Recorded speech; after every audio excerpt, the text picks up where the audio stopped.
ছেলেকে বিদেশ পাঠাইলে, মেয়েকে বিয়ে দিতে পারলে, হ্যাঁ, বাড়িতে বিল্ডিং করলে, জমি কিনলে, কবরের আযাব মাফ, এটা নিশ্চিত তো? কথা বলেন না? হাসরের ময়দানে মুক্তি নিশ্চিত তো? বলেন। রাসূলুল্লাহ সাল্লাল্লাহু আলাইহি ওয়াসাল্লাম বলেন, যেই মুসলমানের উপরে হজ ফরজ ছিল, অথচ হজ ফরজ হওয়ার পরেও আদায় না করে, চাচারা আপনাদেরকে বলি মিয়া, হজ ফরজ ছিল কিন্তু আদায় করে নাই, মরে গেছে, খোদার কসম নবী বলছে যে তুই হয় ইহুদি হয়ে মর, নাহলে খ্রিস্টান হয়ে মর, তুই মুসলমান হয়ে মরলি না, তুই বেঈমান, তুই বেঈমান বেটা। ফালিয়ামুত ইনশাআ ইয়াহুদিয়ান ওয়া ইনশাআ নাসরানিয়ান, ইহুদি হইয়া মর, ইহুদি হইয়া মর। নবী সুপারিশ করব কারে? ইমানদারের না সুপারিশ করব? ইহুদিরে, ইহুদিরে। হ্যাঁ, আলাপ করে জিলাপি কন্যা সুপারিশ, সুপারিশ কি জিলাপি কন্যা নাকি? সুপারিশ কি বিরিয়ানির ফোকলা দিয়া? জীবনে মোট কত ফোকলা বিরিয়ানি খাইছেন উম্মত, এই হিসেবে সুপারিশ? খিচুড়ির ডেকজি দিয়া সুপারিশ না? বলেন, ইনসাফের কথা বলেন, ইনসাফের কথা বলেন, বলেন না চাচা, বলেন না বাবা, বলেন, বাবা বলেন। রাসূলুল্লাহ সাল্লাল্লাহু আলাইহি ওয়াসাল্লাম বলেন, সে যেন ইহুদি হয়ে মরল, ইহুদি হয়ে মরল, সে যেন খ্রিস্টান হয়ে মরল, মুসলমান হলো না। আহা, এত বড় ধমক আর কি হইতে পারে? এর চাইতে জঘন্য কথা বলেন চাচা, এর চাইতে মারাত্মক কোনো কথা হইতে পারে? এখন আমি যদি মিথ্যা বলি তো আপনাকে হুজুরে জিজ্ঞাসা, নবী ইমাম সাহেব কথা আপনি বলে এটা রাসূলুল্লাহ বলছে কিনা? নবী সাল্লাল্লাহু আলাইহি ওয়াসাল্লাম সরাসরি বলছে, সরাসরি বলছে। কি পরিমাণ মুসলমান আপনার, আহা কি সংসার গুছাইলেন এই জি ফুড বউ বাচ্চার জন্য, নিজের আখিরাত, নিজের মুসলমান পরিচয়টা পর্যন্ত কুরবানি করে দিলেন, জবাই করে দিলেন। কবরে গিয়ে দেখবেন কিচ্ছু নাই, কিচ্ছু নাই। জি ফুড ধোঁকা, ধোঁকা, ধোঁকা। এগুলো আপনি যেদিন মরছেন সেদিন দুপুরে মরছেন না, আপনি আসরের পরে আপনার জানাজা হইছে, কাঁদছে এতক্ষণ, এরপরে এই দিন যেদিন আপনি মরছেন এই বউ বাচ্চা সেদিনও এসার পরে রাতের 9টা বাজে পেট বইরা ভাত খাইয়া গুলা, আপনি খবর লই এগো ঘরে রাঁধছে না, কিন্তু লগের ঘরের থেকে ফার্মের বুরকা, তেলাপিয়া মাছ আর মসুরির ডাল আর সাদা ভাত দিয়ে আইনা যাইটা খাবাই, যেই কান্দা কাঁদছ ওদের ভালো করে ভাত খাও, নইলে শরীর খারাপ করবে। হ্যাঁ, খায় না, জানাজার নামাজ পড়তে আসছে, ওমা মাইকে ঘোষণা দিয়ে দিছে, যারা দূর দূরান্ত থেকে আইছেন ভাত না খাইয়া যাইয়েন না, এবারটা মরিয়া গেছে, বেটার দোষ, আপনারও তো কোনো দোষ নাই, আপনারা ভাত না খাইয়া যাইয়েন না বাবুরে, হেবেটা মরছে, ওরা ভাত খেতে পারলো না, আপনারা কা ভাত না খাইয়া যাইবেন? কিসের দুঃখ, কিসের শোক? শোক কোথায়? শোক কোথায়? সবাই মানুষ এবারটার রুদ না যাইতে যাইতে বাতের ডেক চালু হয়ে গেল, খানা লইয়া ব্যস্ত হয়ে গেল, তো এটারই বেদনা। বলেন চাচা, ইনসাফের কথা বলেন, এটা বেদনা, এটা দুঃখ হলো, দুঃখ হলো। আমি নিজে কিতাবে পড়ছি, হযরত হাসান বসরি রাহমাতুল্লাহ আলাইহি বলেন, আমাদের জমানায় কোন মানুষের মৃত্যু হলে জানাজা যেখানে হইতো, উনি বলেন আল্লাহর কসম, জানাজার মাঠের উপস্থিতি মুসলমান দেখে কেউ বুঝতে পারত না স্বজন মারা গেছে কার, এটা আলাদা করে বুঝার কোনো উপায় ছিল না। পুরা মজমা এইভাবে কাঁদতো যে কেউ বুঝতো না আলাদা যে কার লোক মারা গেছে, মনে হচ্ছে যেন পুরা মহল্লাবাসীর লোকে মারা গেছে। কথা তো ছিল এই, কথা তো ছিল এই। তোমার জিজ্ঞাসা করে লাই, আপনি জিজ্ঞাসা করে ফেলে, এই আজকে মরছে না, আজকে রাইতেই, আজকে বিকালে, অথবা অনেকে তো জানাজার মাঠেই ঘোষণা দিয়া লাই, খানাটা কোন দিন,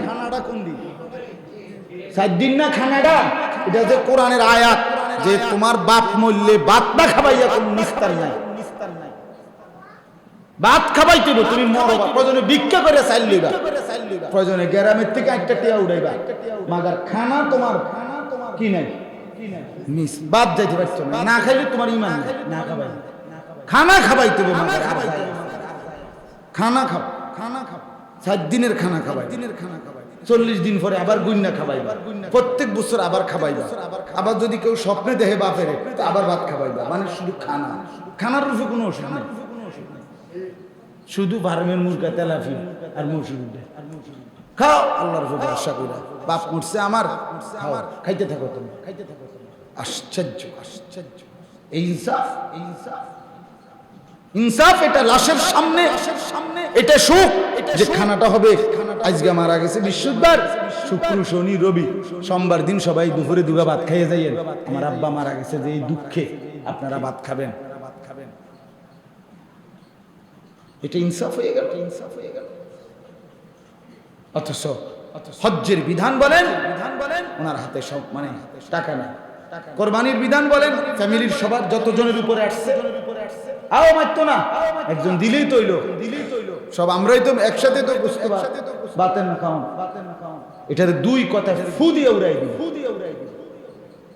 আলেম ওলামা বললে আরে রাখো, আরে রাখো, নতুন নতুন হুজুর আইয়া কত কথা কয়, কথা কয়, যে এত বছর ধরে দিয়ে আইসি চলে আইসি, আরে বাপরে, নতুন হুজুর আইয়া একবারে লম্বা কথা করে, এই মানে এক কথায় উড়াই দেন। আরে মিয়া আপনি এই হুজুরের উড়াইয়া দিছেন, আমারে না উড়াইয়া দিছেন, হাসরের ময়দানে, হাসরের ময়দানে কথা বলেন না কেন, কথা বলেন না কেন, হাসরের ময়দানে কিরবেন আপনারা, যখন টাঙ্গাইয়া ফিটবো তখন আপনি কিরবেন, তখন আপনি কিরবেন, মাতবুরি না, মাতবুরি সাদওয়ানের মাতবুরি, হাসরের ময়দান সাদোকান, কথা বলেন না কেন, হাসরের ময়দান গ্রামের মেল মিটিং, হ্যাঁ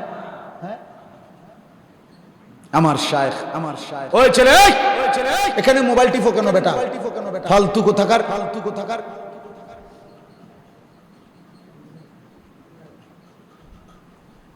গাফিল মসজিদ আল্লাহর ঘর বেটা, ঘর বেটা,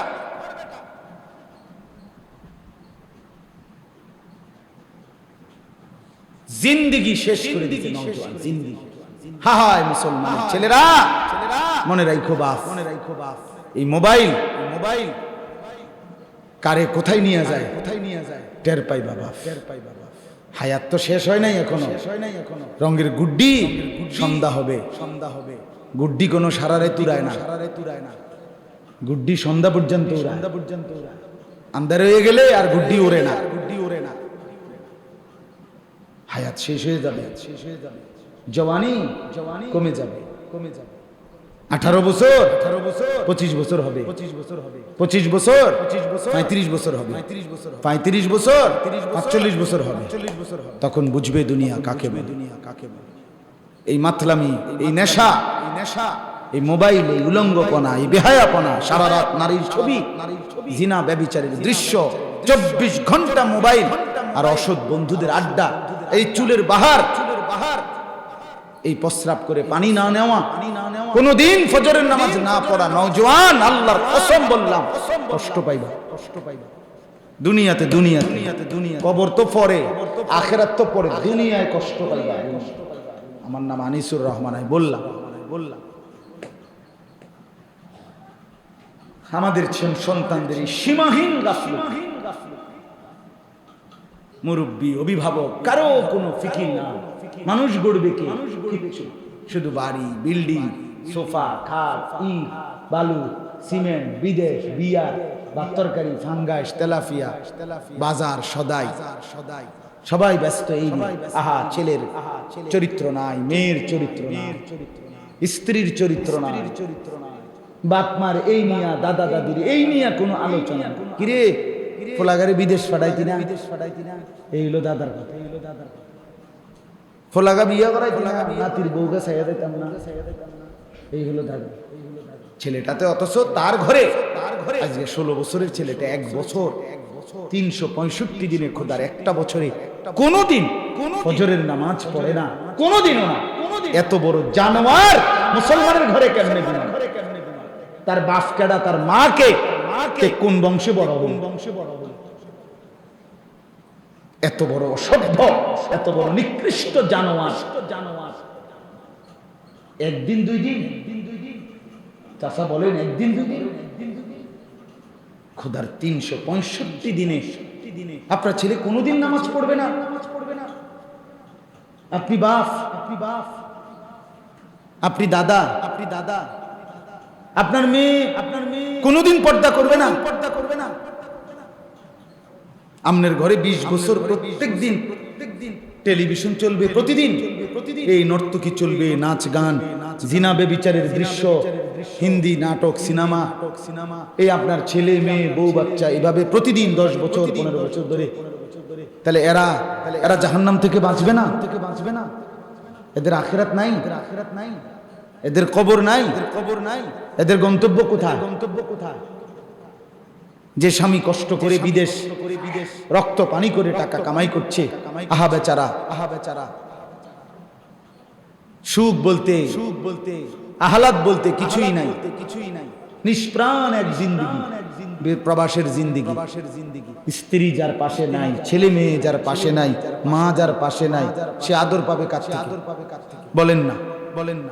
সে আদর কি মেশিন? মেশিন দিয়ে আদর।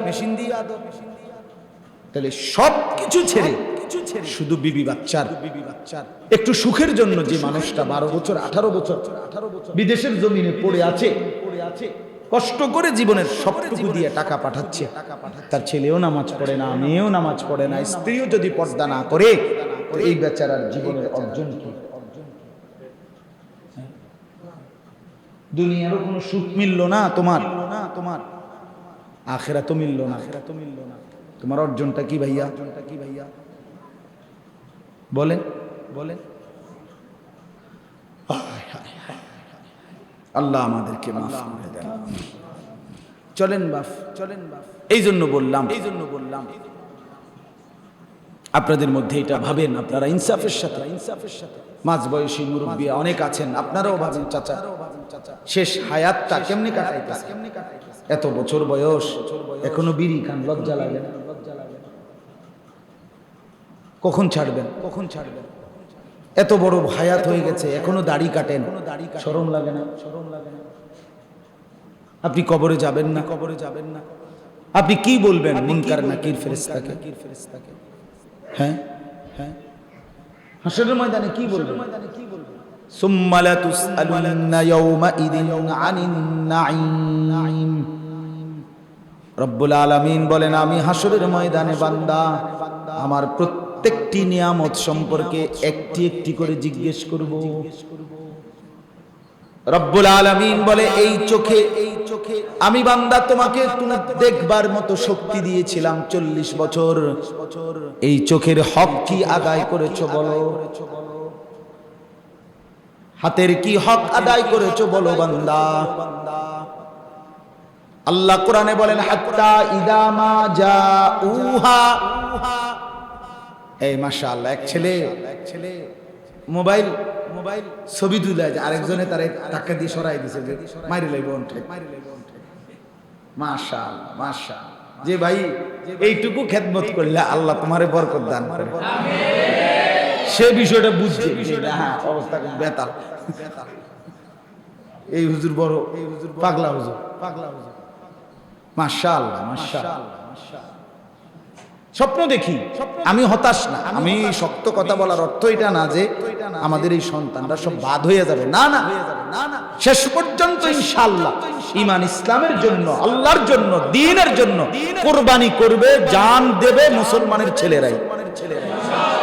হিন্দুর ফুৎকৃত্য কথা বলেন না কেন? শেষ পর্যন্ত এরাই ফিরবে ইনশাআল্লাহ। কোনো সন্দেহ না, হতাশার কিছু না, হতাশ হওয়ার কিছু। মুসলমানের বাচ্চাই তার দ্বীনের জন্য জীবন, আল্লাহর জন্য জান দিবে, মাহদির পক্ষে লড়বে, দাজ্জালের বিরুদ্ধে লড়বে।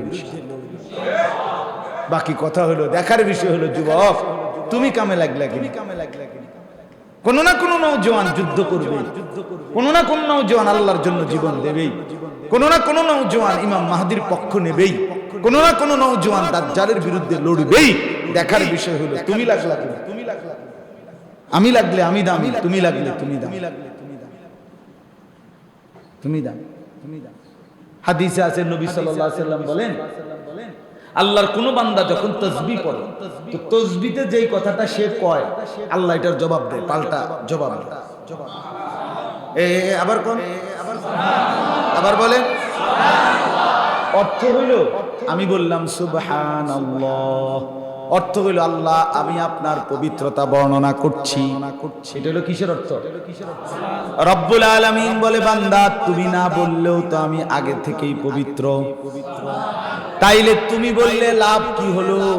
আল্লাহ বলেন, সাব্বাহতানি উসাব্বিহুকা, বান্দা তুমি আমার পবিত্রতা বর্ণনা করেছো, যাও আমি তো এমনি পবিত্র, তুমি বলাতে এবার আমি তোমাকে পবিত্র করে দিলাম।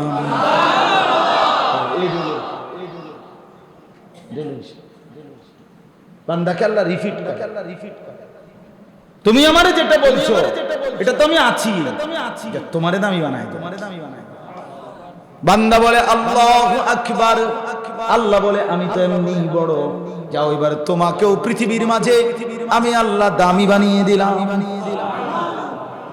আমি তো বড় আছি, তুমি বললেও না বললেও, ঠিক কিনা বলেন?